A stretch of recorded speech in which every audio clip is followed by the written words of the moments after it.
You're listening to Romancing the Dungeon, a softcore D&D podcast about heroes navigating their daily lives while looking for love in a world full of peril, monsters, and heartbreakers. This show is intended for mature audiences as it contains adult themes. And not the thirsty softcore kind, in case that's what you're here for. Content warnings for specific episodes can be found in the episode description. We'll find our way in the game that we're playing. We won't be pushed over. Let's raise the stakes and reclaim our... Previously on Romancing the Dungeon. So who the fuck are you? J. Steele, former captain of the Galeshire Night Scouts, current Prince of Galeshire, and son of Marigold Over the Third. It's all in here. In where? Right here, in this prophecy that Kappa gave me. Do you understand it, Clodagh? Bobo called me the Whispered Song. But if that's true, it means I'm of first ones born? The first ones are the old gods. I only just learned that we were essentially guarding most of Asmodean's heart. And now it's gone. Quillo has it. I think I need to go home. Is the Grove a safe place to be right now? You hear a wonderful whistle as four shadows get the drop on the Dragon's Breath Distillery.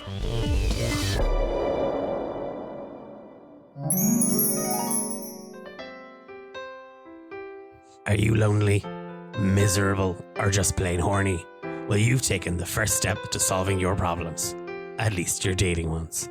Welcome to D8, devoted desire to dream your dirty, dapper dates for dejected daters. My name is Roz Grapers, founder, CEO, and love with her. I am so excited because for the first time in a long time, mostly since the ban has been lifted, I am delighted to announce the return of my erotic, tantric workshops. Get in touch with your inner and outer self. Because let's face it, it's more of a drought than a dry spell. And we all need a touch of a hand, even if it's our own. What are you thinking about right now? I've been... Me. Me. I've... Me. Is this... hypnotism? Are you doing that thing? Just look into my eyes. Yeah? Now, let me take your hands. Okay. And I put them here. Okay. That's warm. Warmer. I've been trying not to think recently. Shh. Empty your mind. Empty your thoughts. What am I thinking now?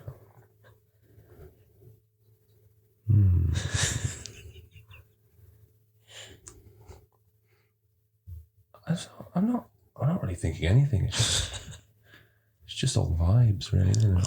I'm just letting it all wash through me. Yeah, I'm vibrating right now. Can someone bring AJ back?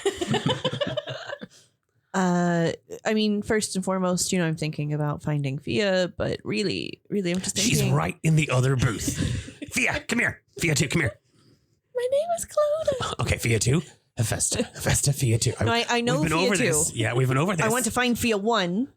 Dead. Prove it, Roz. I've tried to reach out to her multiple times. Because you're the first person she'd contact. Well, she's hardly contacting her mother. You know what? I think I like Fia too. See, that's one person on board.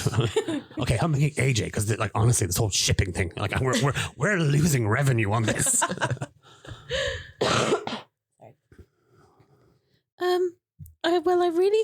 I really just have been thinking a lot about this prophecy and what the hell it means because I have no idea.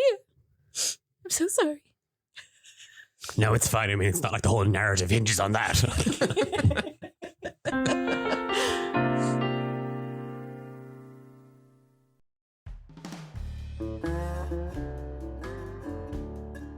Festa, you're feeling great. You're feeling. Even better. Somebody pressed against you, and not just rocks.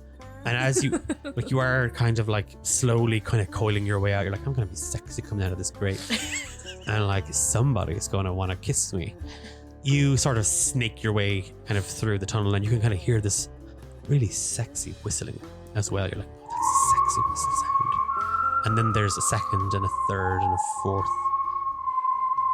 And then all of you hear the cries of a small child as Mike kind of struggles turning round. It's merde! And she throws you off her lap, Nate. It's that thing of like any sort of comfort and nap that you were having. You are off her lap. Mummy! I'm dead, you bastard. And on that, like, kind of turn and flip, Poching has kind of come running from the distillery. You see standing there kind of at the edge of the cavern where that rocky outcropping kind of masked the entrance back out through that narrow kind of chasm onto the bootlegger's trail. There are 4 figures standing there in various kind of poses. There's a short half-elf woman, and she looks sickly, like pale, and she pulls back her hood, and you can kind of see just her ears. One has been clipped, like it's been ripped. It's healed and scarred over. Her head shaved, and again you can kind of just see a lot of like scratches and marks and burns on her. She's holding a short bow with the arrow pulled tight. Next to her, holding Mike kind of by the back of his hair, like she's not holding him up by the shirt, she's literally yanked his hair. You see a tall, fire ganassi woman. Her skin cracked, this dark jet grey, slate-like. There is a pulsing of red underneath. You don't know if it's fire or blood. The skin looks cracked and painful, and she smiles and her lips are blistered and black. And you see smoke trailing off of her, and just kind of behind them there's a tiefling woman standing there holding a quarterstaff, a hood still pulled up, but her horns have kind of are jutting out over the edge of it, and they're quite long. They look a little like Clodagh's antlers, and just a tuft of white hair just kind of dangling out from it. Standing next to the tiefling woman, you do see a human woman. She has kind of a large metal cap on her head that has a beak. It looks kind of like a beak or like an arrowhead or something on a sharp protrusion from it. But in appearance, she looks at, have you Blue-Eyed Samurai? Oh yeah. That sort of androgynous kind of appearance, but for the fact that she's wearing kind of a half slit skirt over pants, and you can clearly see kind of a bust line. It is that quite, at least in her face, quite an androgynous kind of shape. Give us Clodagh Meadowmoon, and we'll spare the child. The tiefling woman whispers. Mike cries as the fire ganassi pulls his hair tighter.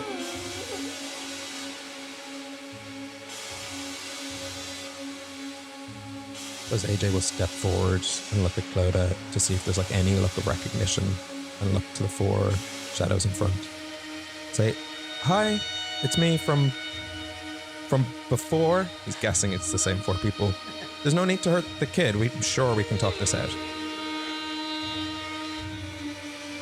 Adder and the half-elf girl kind of just stands up and she pulls the short bow and she aims it at you. She doesn't say anything. If I have any weapons on me, like the mace at my belt or anything, I'll just undo my belt and let it drop and say, "Look, again, Adder, there's no need to aim this at me." Or you're all from Galeshire, right? You know me. I'm hoping reputation precedes me. Your pretty little face is plastered on posters all over the city. All of them, though none quite as handsome as yours. Former. captain. Funny enough, got a promotion, but you don't need to know about that right now. We need Clodagh Meadowmoon. You want, and the Ganassi woman holds up and she's lifting him. He's on his tippy toes and he's crying out like, you want the boy alive, I assume. And Holly steps forward and she reaches for the crossbow, but she forgets she's left it with Hephaestus, and she's just spitting curses in Visagian. A lot of you recognize, because the first thing you would swap stories with Visagians is curse words. And Pochin is now standing there, flask in hand, but he's waiting. So from where I got dropped by Holly, how am I distance-wise from everything and everyone? Ye at the barn and the edge here, there's about 80 feet between ye and the edge of this space. Have they noticed me or? Oh, they see all of you. Like it's you're not hidden by anything. Like you're in front of the barn at a smattering of chairs. Pochin is there. About the only one that they haven't clocked is Drunky in the That was going to be my question. in the grate. They haven't. Okay. AJ, you recognize the human woman. You've actually seen her kind of around some of the military academy, even some of the training facilities. She would have been brought in occasionally. She only goes by the name Mongshan. She is a mercenary for hire. She's a bounty hunter, and she only works with a group known as the Four Vipers. I'll keep my hands up and say, you're obviously the Four Vipers. Your reputation precedes you. Wonderful. So you know we will kill the child if you do not hand over Clodagh Meadowmoon. I also know you speak commerce. And I know where there's a lot of gold in Galeshire if you want to take on a contract. Step one, don't kill the kid. As this conversation is happening, Nate is walking closer and closer just to be amongst it. Step two, we all sit down and have breakfast and you explain why you need Clodagh. Because Clodagh's kind of... Oh, for the love of God, it's exactly what people say. And then step three, I tell you where the gold is. How about step one, the satyr moves over here. Step two, Etchy doesn't kill the little brat. And step three, we leave and you can continue on your merry way. I cast command at a 4th level spell. So targeting all 4 of them, and I say drop. So whatever they're holding, whether it be a weapon or a child, whatever it is they're holding, if they fail the wisdom save, they have to drop it. Okay, so... And it is a save of 17. So this is for Adder, the half-elf girl. That's a nat 20. Fuck. For Etchy, a 16, so she fails. Oh, thank God. But she's holding Mike. Well, she wants the kids out of the way. We can fight. For Mongshan, that's a 7, so she fails. But she's not holding anything that you can clearly see. For Tilda, another nat 20. Fuck me. So, and she's holding her quarterstaff. But in this, so you all see, and it's Nate in control now, isn't It's it? Nate in control now, yeah. You kind of edge a little further each time as AJ keeps them talking. And as you do, and the magic wells up inside you and you speak it out, Drop. you see it kind of, the magic just reverberates throughout the cave. And Hephaestus, you can hear, oh God, his voice when he does that, when it gets that deep. There's something in it, like, and you just hear drop. And you do, like, give me a wisdom saving throw. Okay, 13.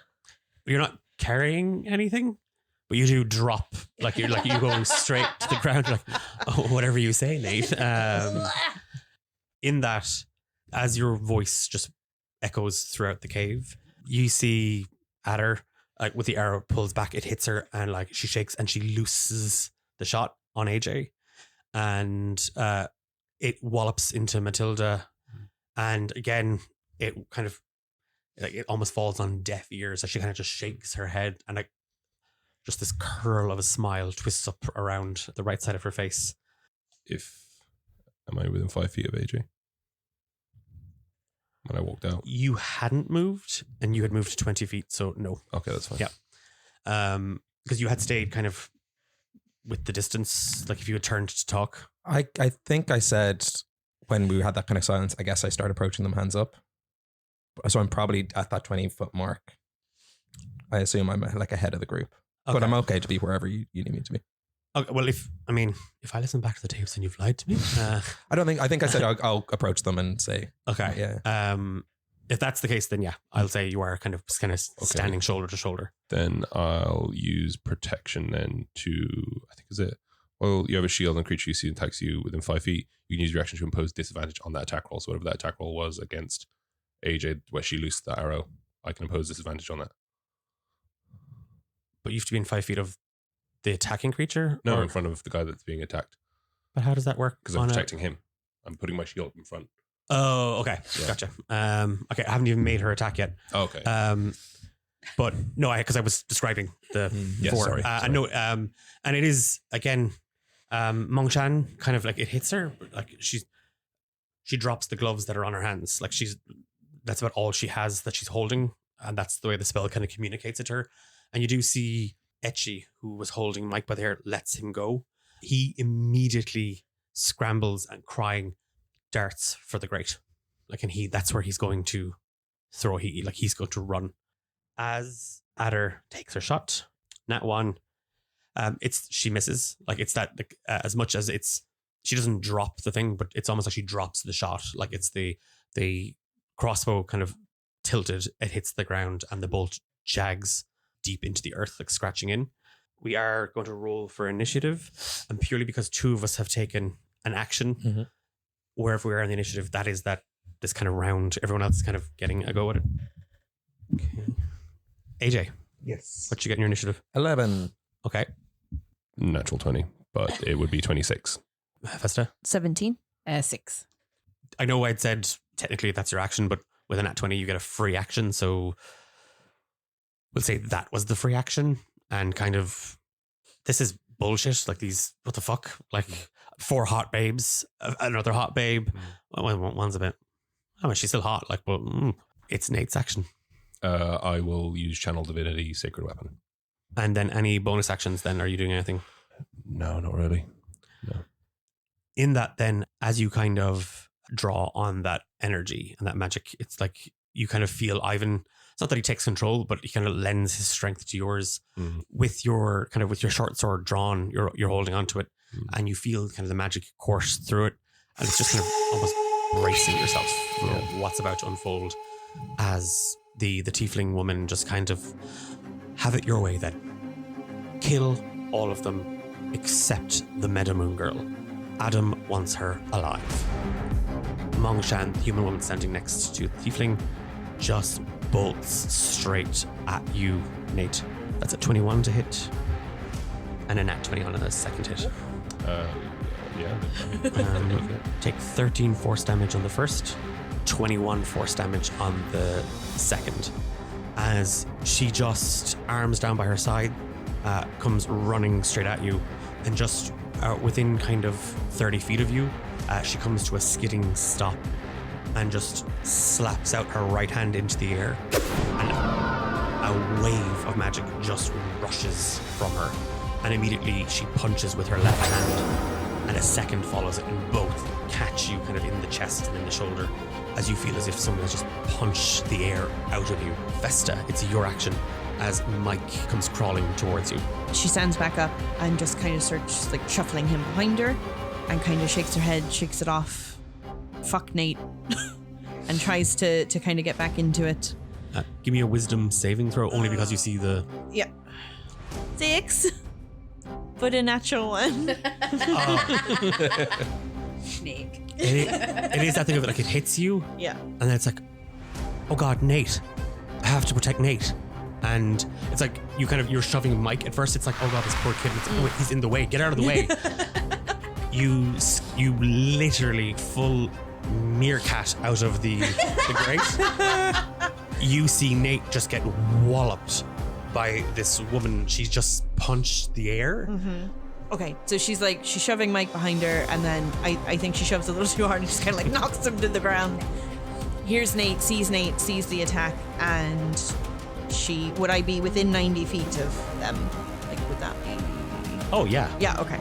She kind of looks at the three, and then she looks at Nate again, and she just goes, nope. And she flings a chromatic orb at your one attacking Nate. We're going to say acid damage. 15 to hit. Does not hit. Roll on the swirling emotions table as well, please. 14. And any bonus actions? Not yet. Okay. It's the get out of here, Mike, and you stand up and hands up. It's just it's like every curse word that you can imagine comes up, but all that kind of manifests in front of you is just this roiling ball of acid that you chuck at Monk. It hits the side of the cottage, and you've melted through the wall. I'm so sorry. As she kind of she looks at you, and she lets out kind of a sharp whistle, and then the fire ganassi just turns, and you see that she's holding a dagger and a rapier, and she turns kind of at you. AJ. I guess the only thing to do is to attack. So I pick up my mace and run towards them. Are you going to run towards Mongshan, or? Yeah, is there anyone I can run towards that would give me a flanky? Someone's attacking Nate, right? No, she kept distance. Even with that. She left 10 feet. That's a really stretchy arm. Fair enough. It was force damage. Really stretchy arm. Punched the air. She's got Stretch Armstrong. She's Dalteam. I played trap. I know what they're putting down here. I'll go for Adder. I'll cut the distance because she has a short bow, and I know how hard it is to attack someone close when you have a ranged weapon. I'll run up to them. Okay. No, do. I have 13, 9, and a dirty 20 To hit. to hit. But so only the 20 hits. Then it's 7 bludgeoning damage. Kind of running around Mongshan, you barrel into the other 3 women, going straight for Adder, the half-elf girl. Mm-hmm. And in her space, you bring the mace down. She brings the short bow up, kind of in defense against the first one. She then guides you as you swing back using that same momentum, but you turn on your heel and you bring it up, and it's almost like kind of an uppercut into the jaw as you wallop her. You hear the gnashing of her teeth as she spits blood and broken enamel, and she smiles, and you just see broken teeth. I'm so sorry. I hate when people do this to me, but you threaten a child, so it's on you. It's just a job, love. And she just, you hear her kind of it's a living. Any bonus actions? No, not now. Etchi is going to go for you, Hephaestus, in your hidey hole. Not so hidey anymore. She is going to, because also that's where the kid is, and she's annoyed that she let him get away. That's a 12 to hit on the first one. Nope. And a 19 on the second. Yeah. 4 piercing damage and 5 poison damage as she jabs you with the rapier. And it is, I think, you kind of throw yourself out of the way of the dagger, but when you land, you're like, I got out of the way, and then you feel she slashes and kind of stabs into your shoulder, and she can see Mike, and you just hear, get back, you little bastard. And she's trying to yank you out of the hole as well. Can I hellish rebuke? Yeah, you can. Yeah, look, Vesta likes a little knife, but so it's a Dex 14 save Okay. from herself. 17. It's fine. So she takes half of 27. 13, but I round. It's so funny every time I listen to it, but I round down. And then the next time, but I round up. For this session, we'll round up. Okay. So 14 damage. Yeah, it is that thing of fuck, ow, and you immediately flames, and then she's inflamed, but it's a bit like, ow. Adder, with the kind of the sharp bow, she drops it. She has a short sword, kind of around the back of her belt, and she brings it up, and she's holding it. It's that thing, she's holding it sideways. Oh, she's so cool. And she just lashes out with just slash right across the front of you. 9, 17, and a natural 20. Oh, she's fought temperance too. The 9 doesn't hit, the 17, and the 17 doesn't hit. Okay. Because I'm going to reaction shield. Okay. Whooshing. How does this happen? But the natural 20 definitely hits. Take 5 piercing damage Nice. and 5 poison damage as she, like, where you swung in with the mace, she lashes out with her short sword, first to kind of catch your armor as you kind of stumble back, and then immediately she brings it straight down. She drives it into your foot. That's my foot. You see a couple of times she's actually cut herself as she's not. This isn't a thing of she's trying to mind herself. Like, doesn't give a shit. Because I didn't long rest and I Tized of Chaos against Temperance and I cast a spell, at any point in time you can get me to roll on the wild magic table Okay. as a reaction to spell casting. We'll do it now. Only because. You did this to yourself. Yeah, I know. The last time I did this, I learned how to make pies. Yeah, roll them anyway. 11. Yeah. What do you think? You cast Reduce on yourself. Do I hit this? Load up. So she's going to just use her crossbow then instead. The one who fired at Nate. All the ladies coming to my rescue. Well, it's only because you rescued her. Yeah. 22. You need to roll the attack again. 19. What's your AC? 14. You've a clear shot on that woman between, like in the middle. You fire, seeing that she's focused on Nate, and immediately it's that thing of you watch as she kind of lowers, kind of half bowing, and one hand up in the air, she whips the crossbow bolt out of the air, spins, and in that same momentum, the crossbow bolt, she lets it go, and it strikes you. Oh. Beautiful. Roll for damage. 7. You take 7 piercing damage. Any bonus actions? So I had a question about this because I think spiritual weapon is a bonus action. It is. So I'm going to do that on her as well. I can, so it's up to 20 feet. So Sorry, the range is 60 feet and then I can move it up to 20 feet. yeah, no, you can get it. So you can get it on her if you want to drop it there. Yeah. 24 Yeah, that'll hit. and 9 damage. As you were shot, you're like, oh no. And just kind of taking kind of one step forward, your hoof kind of clattering against the stone. You fix it on the point kind of just next to her. Out of the air, there is just this warping of light as a celestial version of the copper rabbit just appears and just wallops her on the back of the head. And it kind of half throws her off, and she shakes her head a little bit, and her eyes kind of lock on you for a moment, and then they fix back on you, Nate. Pachin and Holly are like, you just, Clodagh, from where you are, you just hear Pachin saying, I'm going as fast as I can, love. I'm going. Just the rest, I seen them. Bron and Nook are fine, and Mike's in the tunnel. They're grand. I'm fixing it. And Holly is just hissing, and there is just for a moment you just hear, and then a chair comes flying out of the barn. Straight at Mongshan again as she fucks a bench at her. I love this one so is much. the best. Oh, I'm so turned on right now. That's gonna hit. Bench damage, I guess. I'll go a D10. But there's a bit of rage behind the throwing of this as well. That's 10. Nice. Again, clocked on the back of the head. A bench come flying out of the barn. Over Nate, it goes right over your head, and you just hear duck, but it's like it's already walloped into Mongshan, and she goes to kind of bring her hands up to block it, but it just wallops her. It breaks around her.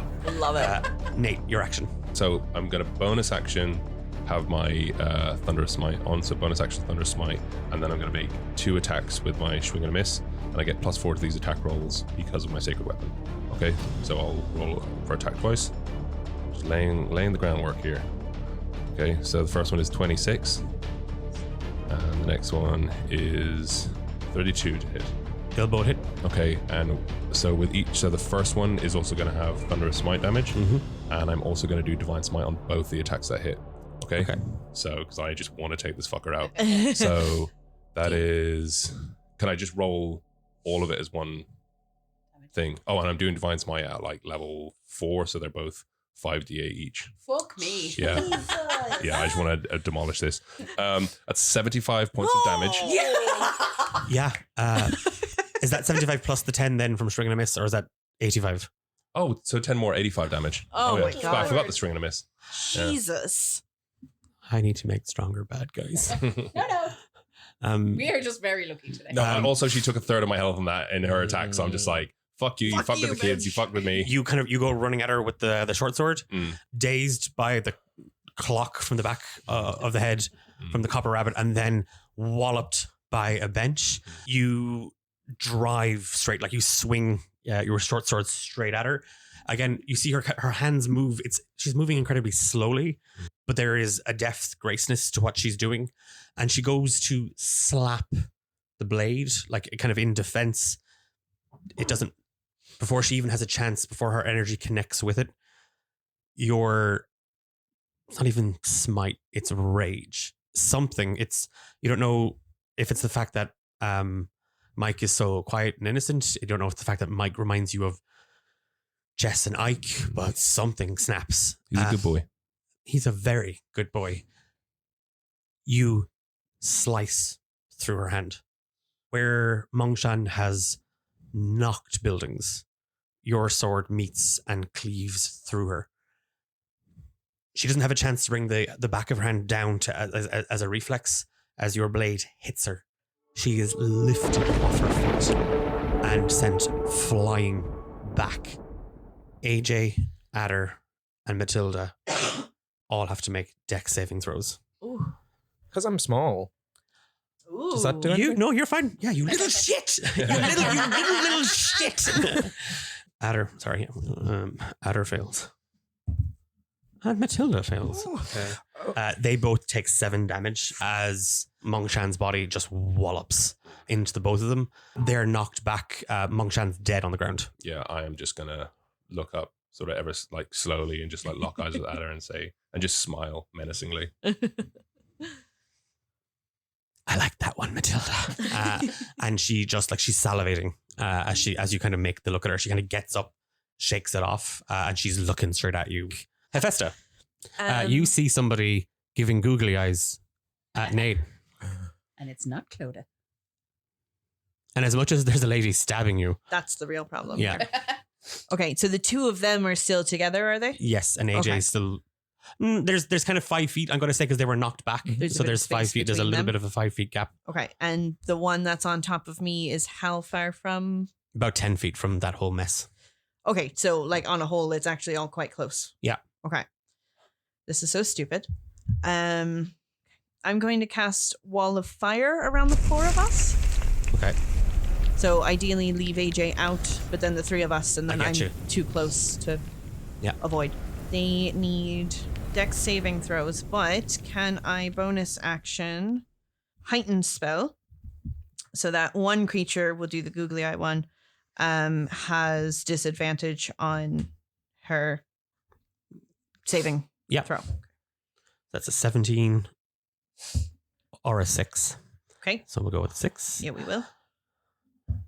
That's a 7 for Etchi. And a 19 for Matilda. Okay, so only Matilda passes. Mhm. The other 2 take 30 damage. I also take that damage Okay. because I'm inside the circle. because I'm a fire genasi. It's true. But so is the other you also have a fire Yeah, genasi, so I we know. do. So I'm going to give her back some of her health. I also decide which side of the wall causes damage. So it's going to be the inside. Okay. So anytime someone ends their turn inside, they will take another 5d8 damage. Okay. It's going to be an opportunity attack, but I'm just going to fucking Yep. roll out of there. And she's not letting you off. Yeah, Is it, that's fair. And that is a 19 plus 6. Yeah, 25. okay. Don't need to gloat. No, just saying, just 25 to hit Festa. Yeah. It's no fun if I take a Festa out though. Like, I mean, Not again. so, okay. That is 10 piercing damage and 9 poison damage. Okay. And I need you to make a con save as well. That was a 4 for the table and a 8 for con save. You're now poisoned. Okay. So with the second attack, you are poisoned. You have the Great. poisoned condition. Okay. As you you scramble up out of it, and are you running towards Nate to like? Yeah. Okay. scrambling out of the hole, Etchy kind of, again, standing in the flame. It's that thing of like, really? Seriously? Look, it's all I got, okay? And she lunges at you, like kind of slashing you with the rapier. Yeah. You take off running towards Nate. And with that, AJ, it is your action. 20 to close the distance to Adder, which she knocked away from me. You do, yeah, there's 5 feet and you'd have to jump through the flames. Oh, yeah. She dropped her bow this side She of did. it. Nice. Oh, fuck me. I hate theater of the mind. I'll, If this is roll 20, I could go, actually. I'll pick up the short bow, which in my tiny form, it's probably more like a long bow. Nice argument. I like it. Yeah. So I could I'm shoot further. seeing with what it. you're seeing. You just make the attack roll. Yay! Yeah. AJ's back, baby! Attack through the flames. Through fire and flames. 18, natural 1. Not great. And 22. 4. Sorry. I should do this at the same 18 and that one. Yeah, and a 22. Okay. And if it helps, the nat one probably happened in them. That's how I read them, so that's how it happened. If you want me to break my bowstring. Damage. Yes. Sorry. Flaming arrows? It's been a while since I've had a bow in my hands. Actions. It is. Now, it's not short. Do you want me to use the short It bow? doesn't shrink. It's still a short bow. I'm not giving you the long bow thingamajiggy. Yeah, fair enough. It probably would have worked anyway. It's still a smaller bow, so it's not going to like. Yeah. A smaller bow again doesn't make it shoot longer. Shut up. I need you to succeed on a wisdom saving throw for me. As rather aptly, I cast Shadow Arrow on one of these attacks. What the hell is this? I'm a hag boy now. I've been flavouring my You shit. gave it to him. Yeah, when I leveled up, I got a Hey, new arcane. Don't know everything all of a sudden, do you, Hagatha Christie? 9. See, do you know what this is, right? Everyone's like, "Oh, Jacqueline, you're so mean. You're always so mean to your players." Listen to this. Listen to the shit that I cut out This of is the. redemption. Yeah, we rarely get to do this, so we are making You do them it all most the of it. time. We earned this, okay? You put us through the emotional You're turmoil. so cool. We murder Don't kill your my people. 4 vipers. I spent ages researching snakes and scaring myself. I really did. I had to Google pictures. I don't like it. Why? It's theater of the mind. Yeah, I know. It's fucking awful in here. And it's awful on the internet. They're my 2 least favorite places. Anyway, they take 17 damage, and you're unable to see anything further than 5 feet away from yourself until the start of your next turn, which is probably now. There's a wall of flame erupts in front of you as you just like hear Hephaestus come like, Nate, and she comes running out of the hole, stabbed with a rapier. It doesn't matter. She's running towards her. Nate, I have to go home and take a shower after this. you drank that potion. It was meant to be lucky. Yeah, there's actually, if you had just wiped some of the dust off. A kiss for lust. You see Adder's short bow. You grab it. Give me a Constitution saving throw. Oh no. Why is it everyone else's bow but mine hates me?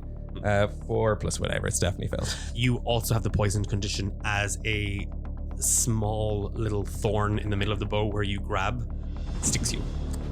AJ and Ben realize at the same time, Adder, very clever. Nice. The poison won't infiltrate. Like it takes the turn to kind of course through you as you fire arrow after arrow at her. That third shot though, as you pull back, it's the how many days has it been? It's like the training kind of. It's too much that you pull back, and as the arrow loosens, it catches you and it rips into the side of your face, and it stings. And as it does, it bounces, and you see it's actually snagged. So to shoot with it now, like the string has kind of become loose, so it'll be at disadvantage as you've kind of overstretched it. You hear kind of two sickening thuds though as your arrows hit her, and in that this energy just, you don't know what it is, but you were small in your dream. There was all these shadows whip up around you, and they look like ghosts. They look like the things that you imagined. They look like the shadows in the corners of your room when you were a little boy. And they wisp through the air, through the flames, and they wrap. It's almost like their hands wrap around Adder's eyes as she is now slashing blindly into the air.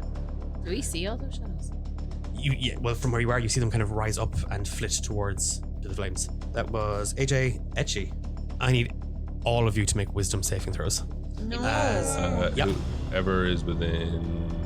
So whoever is within, I think it's like 5 or 10 feet, gets a +4 because So of my aura straight- protection. Yeah, straight just plus straight four. +4. Okay. What kind of save is Professor it? is Wisdom? Wisdom right save. there. Unnatural 20. 15. 21. 24. Whoa! Wise as fuck. And she She kind is, of just plus 8. throws like spinning around like fire. Just kind of like sparks actually start to flicker off as you see kind of little bubbles of what is actually magma under her skin kind of flit off of her. She throws kind of she points the dagger and the rapier forward, and just this wave of it looks like fireworks as Etchy casts hypnotic pattern up into the air. It's That's cool. Whatever. Yeah, it's like you're like, whoa. And there is kind of a wave of magic off of it. It is Adder's go. Was at the end of her turn because then she takes 5d8 more damage inside the. Oh, sorry. 68. Okay. That was another 30 damage. Halved. Yeah. That was Etchy. Matilda, who I accidentally skipped the first time. AJ, you have to make a constitution saving throw for me, please. Oh no. That is unnatural 20. Nice. She leans the quarterstaff out. She raises a finger, and through the flames, she can see your silhouette as she casts a finger of death at you. You shut up. Red rum. Red rum. I hate this show. Finger death is the worst. Yeah. I'm hoping because I'm small, but there's flames. My silhouette is huge. Take 27 necrotic damage. Yowza. She whistles like a kind of again. It's that little. It's slightly different as she points, and the magic kind of swirls up around her. She pulls on Adder by the collar of her hood, and she yanks, and the two of them go running. Through the fire. Fuck. Oh, Were they both inside it? yeah. Everybody was. No take yeah. backsies. So is that one now with the finger one getting it twice because she started her turn and now she's doing it again? No, it's when you Leaving it? end your turn, and Yeah. it's when you go through the wall. Yeah. And they both go through the wall. Yes, that's what I said. 28 more damage. Haha. I'm still alive. Fuckhead. Adder is just slashing, and you just the tiefling woman just yells at her like it's just kind of a screaming. Adder, control yourself, and she rips her through the flames. You hear kind of a scream out of both of them as they head straight around that rocky outcropping. They're gone. Like they were kind of hidden by the flame, the wall of flame. Anyway, they've gone. It's just Yi and Etchy, who is going to book it on her turn. That was Matilda. Adder is running with her, so they're gone. Clodagh. So Etchy's the only one I can see. Yes. Yeah. I'm going to cast Guiding Bolt at 6th level. So 22. 28. Oh. Radiant damage. Still alive. Damn it. Oh wait, I have a bonus action. Spiritual weapon. I can't move that far. What? You can move 20 feet. You were sure she had casted it already like 30 60 feet away, feet away. 60 feet away, and then it only needs to But- move. 20 feet.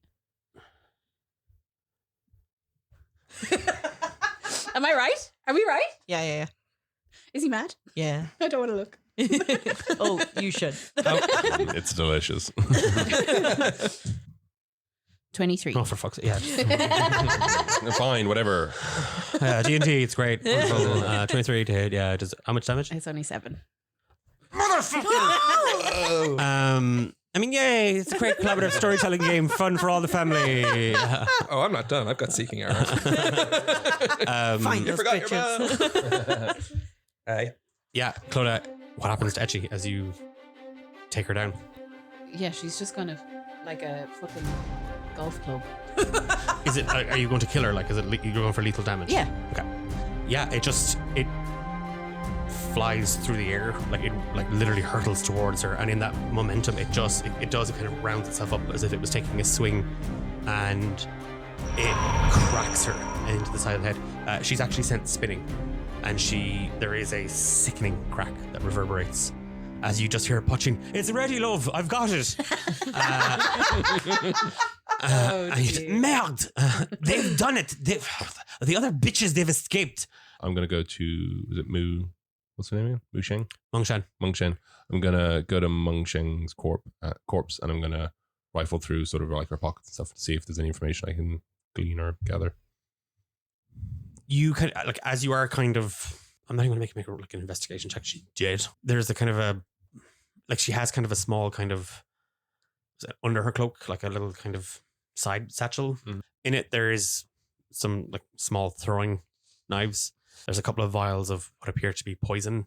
There's also kind of like some rations, but furled up there is just a scroll, and it is instructions to. It's a contract, effectively.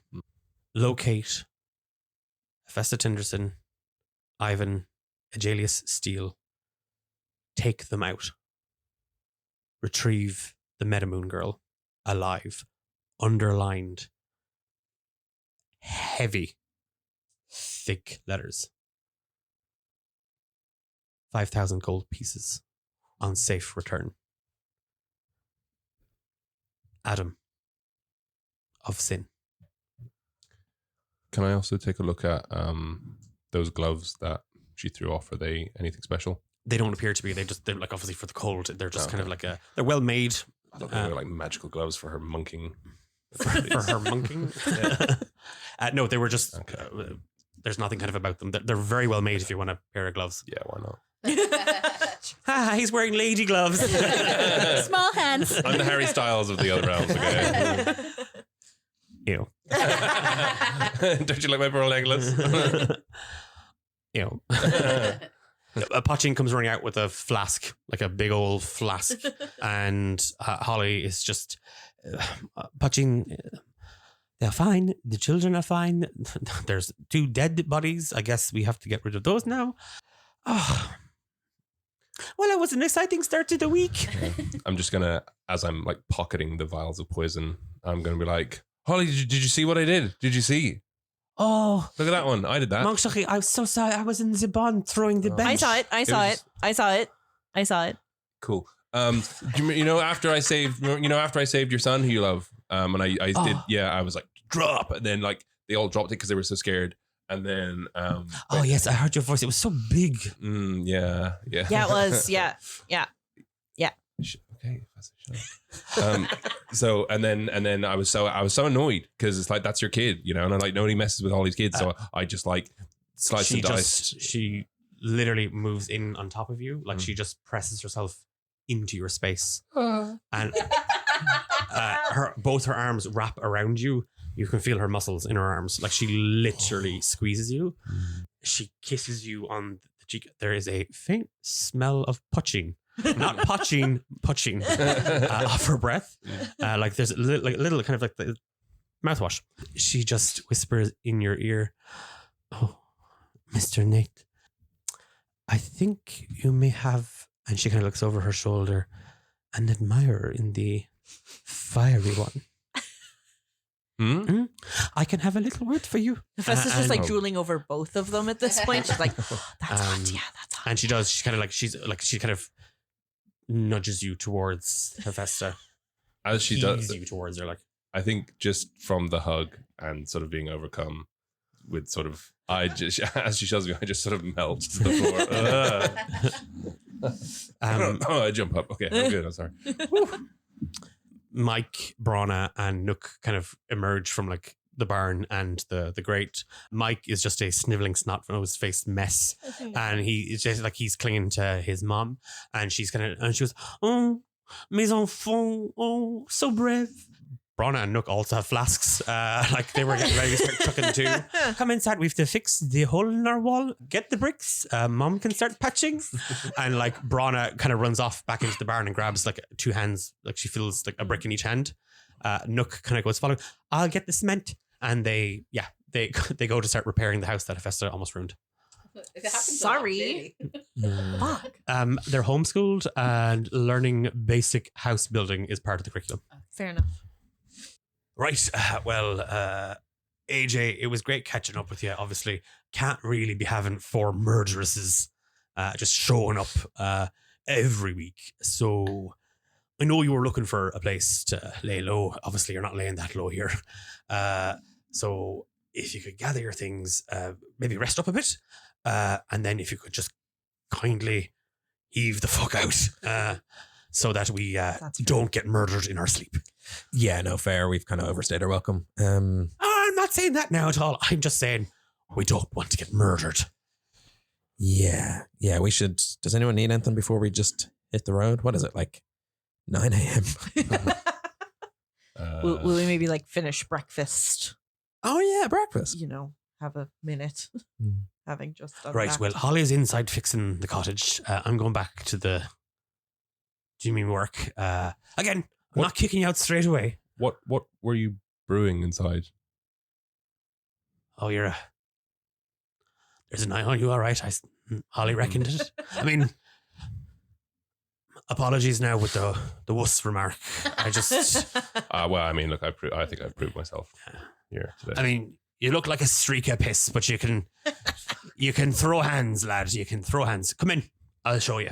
And if you want to go learn what he was doing, he will show you what he was doing. Yeah. Okay. So that is what Nate's going to be doing in this moment. I'm going to restring that bow. And just Okay. Keep it to my side. So yeah, you were kind of sitting down, kind of fixing the bow. Mhm. What's the duration of this stupid shit? Well, he's kind of like he flits up. You can go with him. It's not what I said. I said, is it fucking over? It is. It is. How big is the hole in the? It is a thing of like he was kind of like you were holding him. You're like, oh, what the fuck? You were just holding him. You're like, oh, it's nice to hold him. Yeah. And then you're like, oh. As he goes to walk away, I just like shove him like, Yeah. go. Give me an athletics check, please, Nate. Which will probably be a disadvantage. Yes, it is. That is 14. You shove and you see a moment to trip him up. And you got to clip his heel. You stumble forward. All right, let's steady on. Like you're eager. and Pochin kind of like puts a hand on the codpiece. And he blushes and he kind of walks in. You almost tripped him up. 14 is enough for I'll him take to. it. Yeah. fine. So Clodagh, Hephaestus, AJ outside. Nate's inside learning whatever the hell Pochin was making. What are ye? Because we'll do this first and then we'll. How big is the hole in the house? And the hole in the house. And the house in the chasm. And the chasm in the mountains. It's about the size of like a grapefruit. Oh, It's not so that bad. Clodagh will touch the wall and cast mending. Does that work? Yeah, you. Okay. You wander over, like, so it's AJ and Hephaestus are sitting down to chat. You wander over, put a hand on the wall. You can hear, like, so you really want to make sure. Sorry, that's not the wrong voice. So you really want to make sure that your ratio of water to your dry is about 70-30. And you hear the sloshing and she starts, and you really want to get the elbow in as you mix. You want a good, clean mix. And then you hear and you scrape, and she scrapes across the brick, and one goes in, Mademoiselle Clodagh, you wish to learn how to repair the house as you cast mending.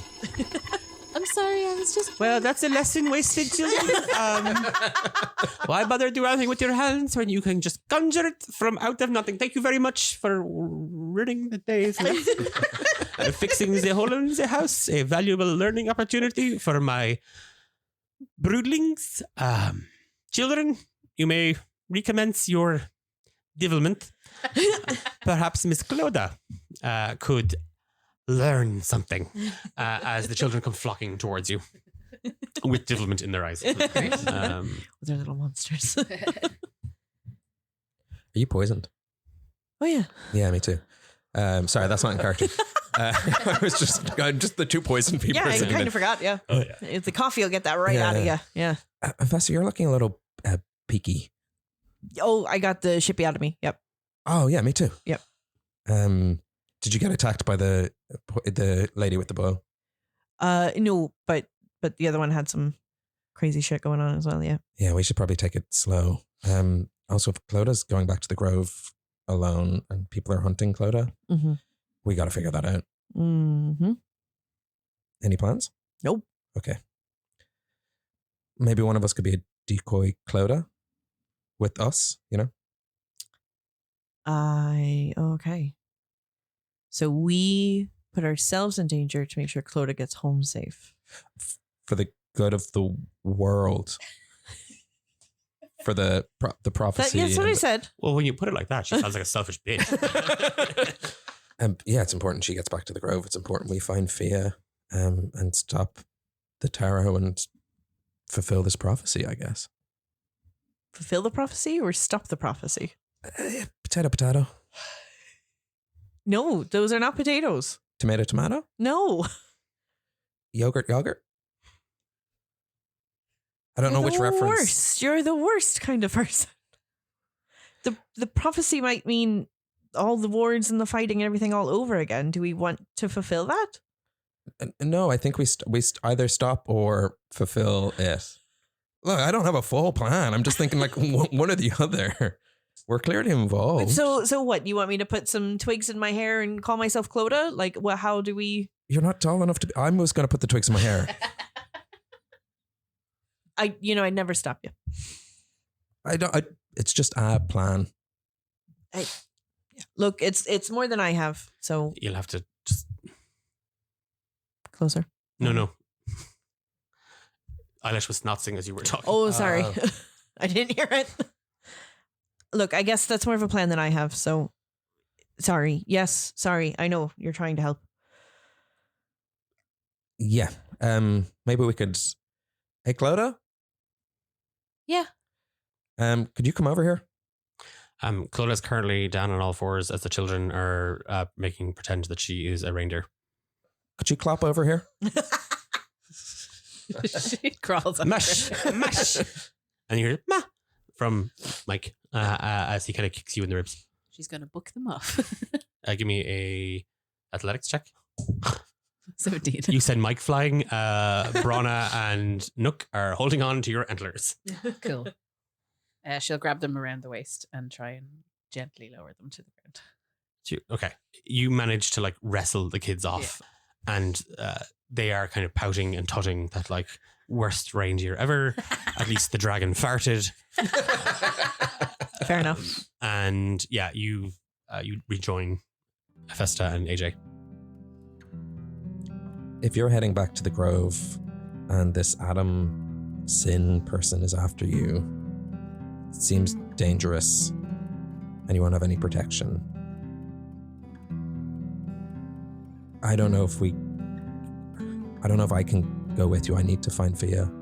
That's okay. But I also don't want you wondering. I know I don't know you and you survived on your own so far, but you saw what they were like. Yeah. I hadn't really thought about that. The only plan we do have is that one of us pretends to be you. But like Vesta's right, it's kind of a stupid plan. Can I take a minute and pull out the bag of marbles and just try and figure out what they do and if that's any help to her? They're small. You recognize them, AJ? Oh. They're small little. They're like just glow pebbles. They're little light Oh, they sources. don't do anything. Yeah. Okay. They're not Toodles. Happy place. You do hear kind of a lot of whirring and whizzing and like sloshing coming from inside the. You really just don't want to get it on you at all. If you get it on you, it burns right through. As Pachin hands you a pair of goggles. I mean, it's not going to do much, but at least we look cool. The Grove is full of powerful people, right? Yeah. Are any of them powerful enough to, like, come to you and get you there, or can you? Is there any way you can get there using your, magic and stuff? Well, if I had the copper rabbit, I could teleport, but I don't have it right now. Sorry. It sounds like maybe there's something going on in there that could be a deterrent to attack or some kind of Yeah, protection. and also there'd be a lot of copper in there, from like the stills and pots and. Shh, that's not how it works. Well, why? Like, Honey, sweetie. should we head in there? Let's go in. As the three of you kind of filter in, and it's a whole lot of that, right? For not a lot, and you, Nate, you've been privy to just how Poching has been taking the family recipe and mixing it successfully with alchemist's fire. And look, by way of thanking you and apologies and all that, I reckon he takes the little flask. Don't tell Holly. I won't. It's going to be an anniversary present. And he kind of scoots out under the workshop table, and you see his arse kind of wriggling as he's pulling on something, and he draws out like this long chest, and it's very well crafted. Like it looks, and he lifts the lid of it, and there's just lovely kind of like straw kind of, and they're ornately kind of placed like you would a necklace, if a necklace was a long leather belt with 6 test tube flasks of alchemist Poching on it.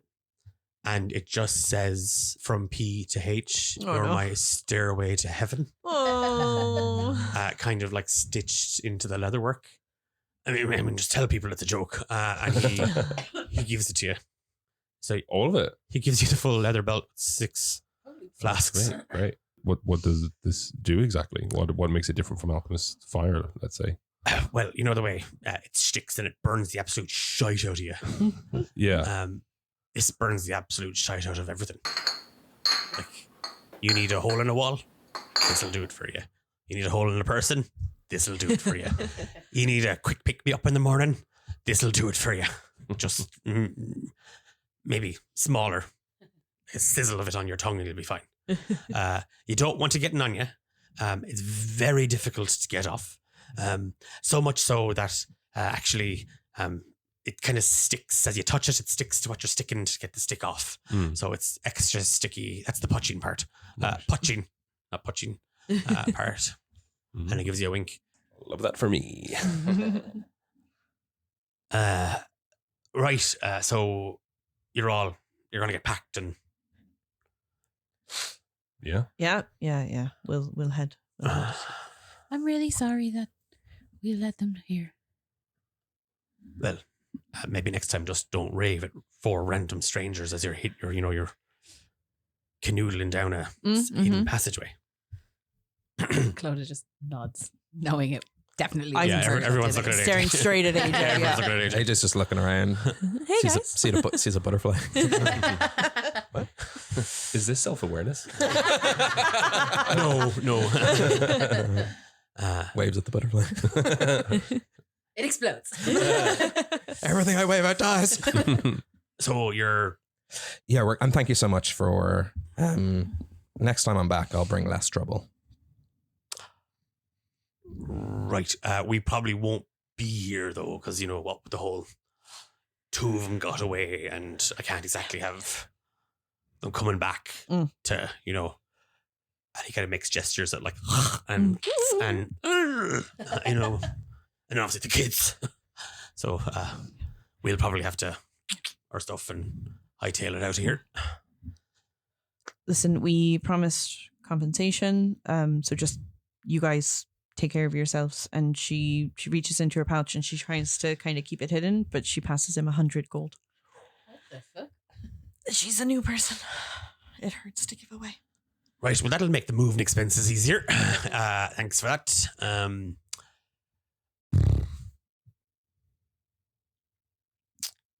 Right. Right. Well, off we go. What are we doing? Where are we going? So Clodagh needs to go back to the Grove. We did realize that she'll be traveling alone, so maybe some of that cool stuff you just got there we should share, so she can get home safely. Maybe not all. Maybe like No, see the thing. It's part of a belt set. It's like a. so. whole- I just- think maybe okay. we take one each in a pouch, and she takes the belt. it's It very- looks better on very- her no, anyway. it doesn't. It does. So what I can do for you, and I have checked the description of this just to make sure. So, but again, you can disagree. Can I cast Find Steed? Because it doesn't say that it like disappears after it leaves my vicinity. Can I give like summon my steed and then give it to her to get home faster? Sure. That's so nice. Yeah. So And I just also have- maybe like one of those flasks at least. Like, come on. you can have some of the poison. Thank you so much. What kind of steed is The it? world is fucked. It was a war horse, wasn't it? Yeah. Yeah. Yeah. It was like sort of Ivan's war horse from back in the day. Cool. Yeah. So I can give you that, and that should hopefully get you home, Thank you. expedite the journey. So instead of a few weeks, we're talking like a week. Not to cut across this obviously lovely horse.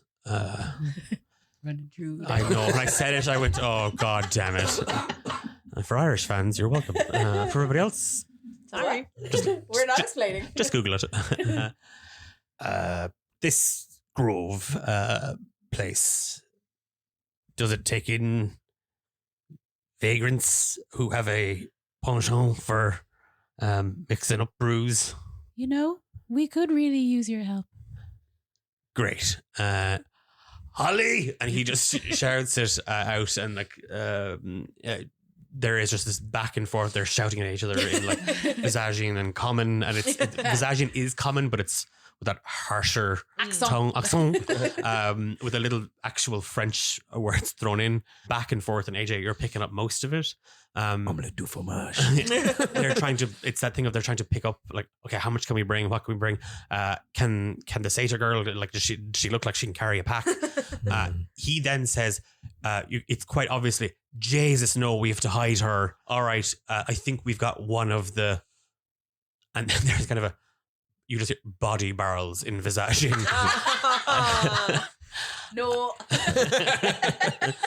If it was good enough for Bilbo, it's good enough for you. And they do, yeah, there is this, and then after kind of shouting back and forth from the barn to the cottage, right, so it's agreed. Will you get her a horse? That'll help us with the whole wagon situation. Clodagh, yeah, you'll get in the barrel. We'll feed you, we'll water you, we'll let you out to stretch your legs, but what with the whole, they want to murder you, probably best that we keep you out of sight, out of mind, Okay. out of harm's way. Nate winces again in the same way that Ivan did earlier, and Ivan pushes his way to the fore, and he says, he looks at Claude, he says, what about the shards? That's why they're after you. No, it's not. Adam, No, it's definitely the shards. Yeah. would you be open to leaving the shards with us for now? But she has someone who can maybe decipher them.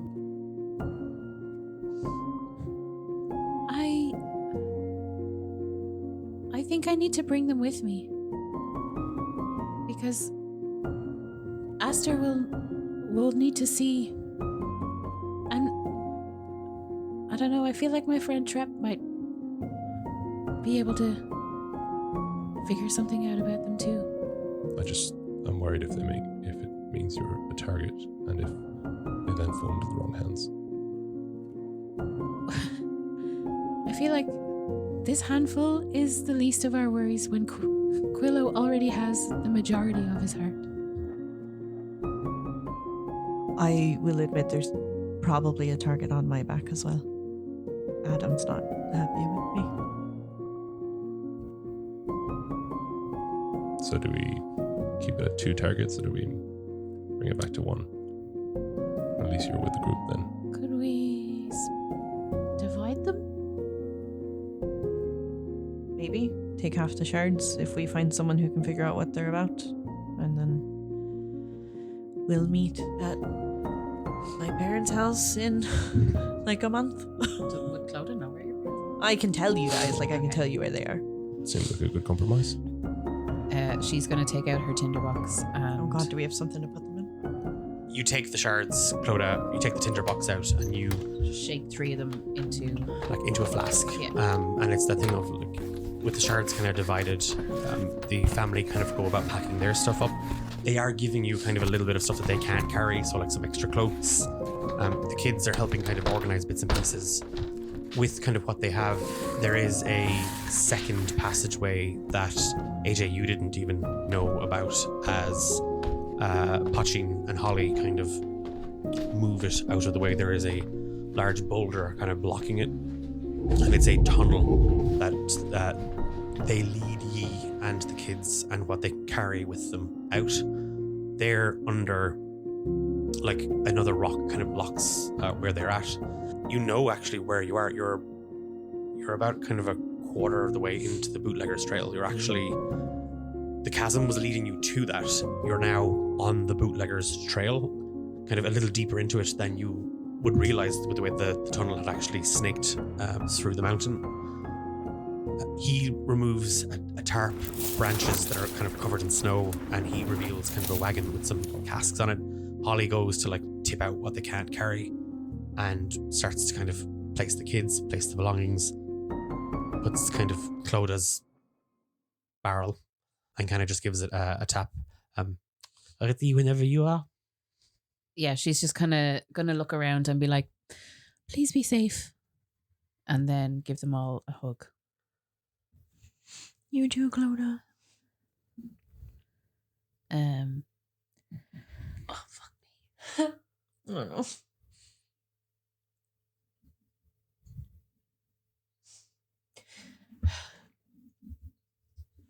Find Fia for me.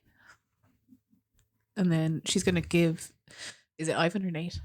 It's Ivan right now. She's going to give Ivan a kiss on the cheek and just say, goodbye, Nate. And then, Goodbye. Goodbye, Ivan. Goodbye, Clodagh. Look after yourself.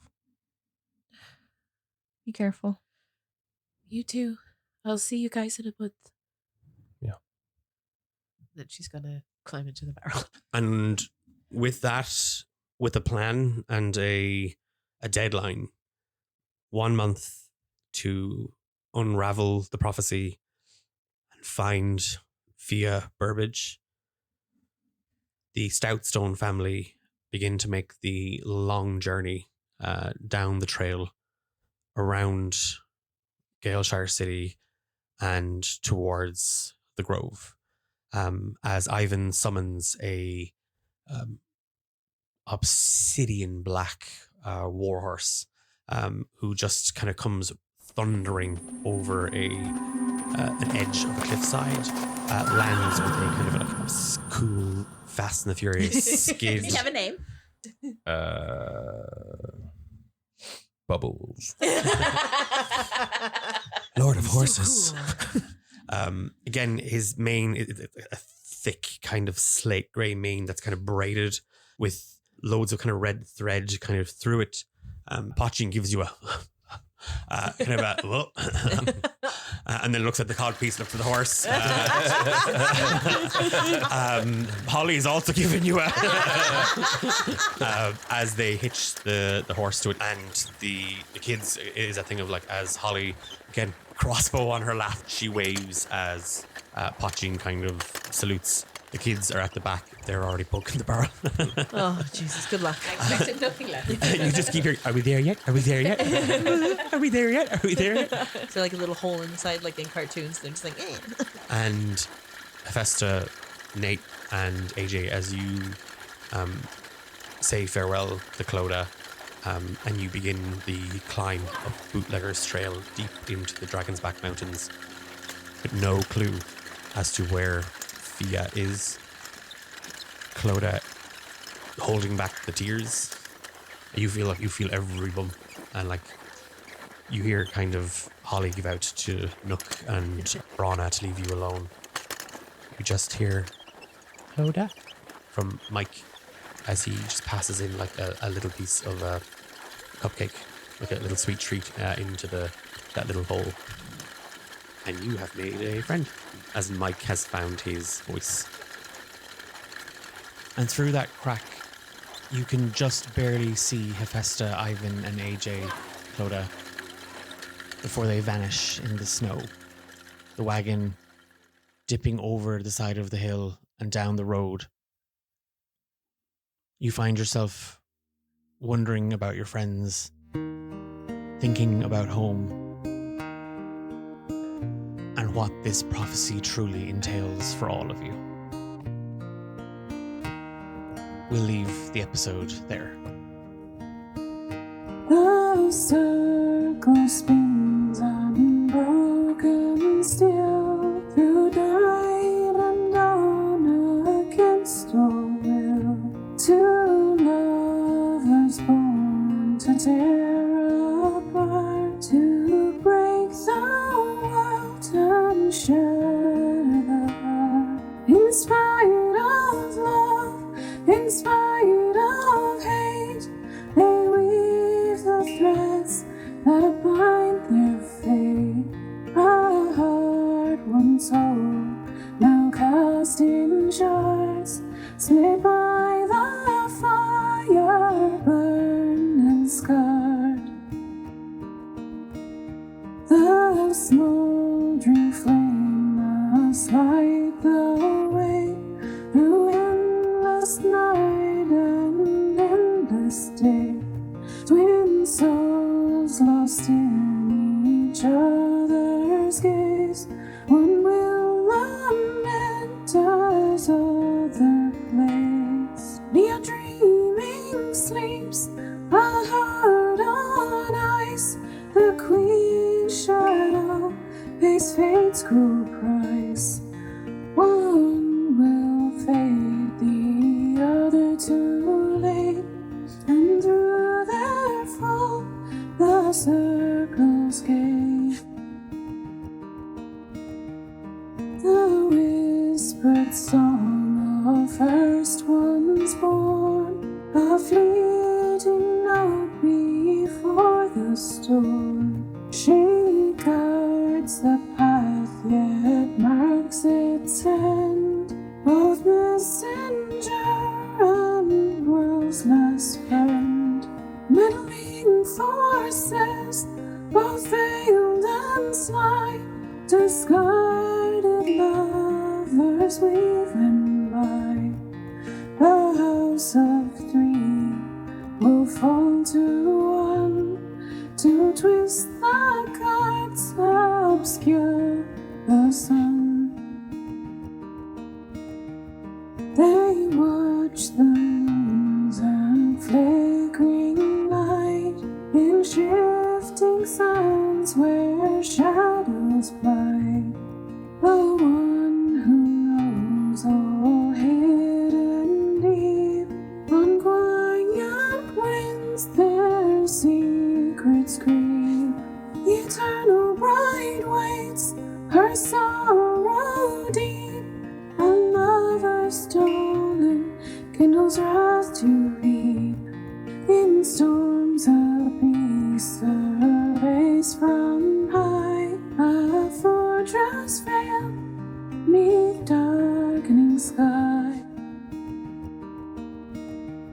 The hollow sovereign brings no more, the shattered helm his blood restores. The sacred haven's roots are bled, for a twisted relic in shadows they'll wed. The forsaken air wanders through dreams haze, bound by a love that drifts and decays. Each shard of heart now colored bright, a piece of paint, a shard of light in hearts aflame like sunsets glow. A withering drought of rivers flow, a bitter bite of autumn's chill. Green ivy's grasp upon the hill, a rose that chokes with thorny vine, a violet sky where fear entwines, a quiet sea, the calmest blue, the pale dawn light where love breaks through. The circle spins, the tale unfolds through fractured selves and shattered hope. To mend the shards and break the toll, seek out the truth, seek the heart made whole. No big spiel from me at the end of this episode. I'm highlighting that tonight, Friday, the 29th of August, if you're listening to this on the day it released, from 8 p.m. onwards, we're starting D8 Dungeon Drive, our annual TTRPG fundraiser.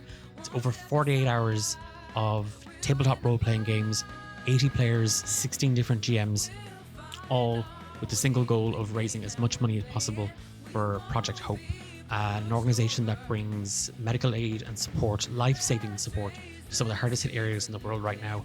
They're working extensively in Gaza, Ukraine, and Sudan, but their reach is global. Every single cent we raise is going directly to them. If you want to get involved, come join us in the chat. If you're able to donate, that would be much appreciated. There's loads of information about the organization on our social media channels. It promises to be an absolutely fun and exciting and positive space. So hopefully I'll get to see you in chat. If you do pop by after listening, say hi. And if you're not in a position to donate, but you want to share the link or spread the word, that would be fantastic. Before I forget, I also want to mention that aside from composing our theme song Fight for Each Other alongside Abby Soiree, Stephen Tynan was a massive shout out for their work on the Cloda's rendition of Kafka's Prophecy. A big thank you to Eilish as well for singing that. So we're back in 2 weeks' time for another episode. Hopefully I'll see you over the weekend for D8 Dungeon Drive. Until then, take care.